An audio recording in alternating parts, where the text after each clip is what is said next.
Hi friends, ఏలూరులో మొన్న గంగా సంబరాలు జరిగింది. దాని సందర్భంగా మా ఆడపడుచు పిలిచారు. బట్టలు ఆడపడుచులకి బట్టలు పెట్టారు. దాని సందర్భంగా కనిపించింది.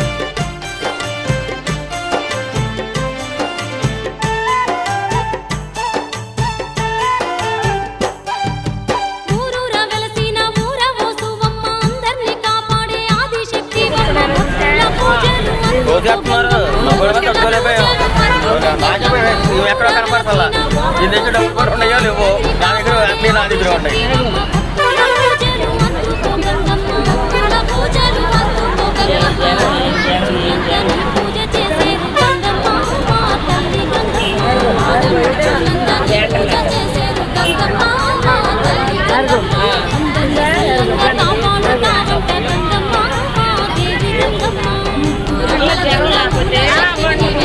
బాధలేదు.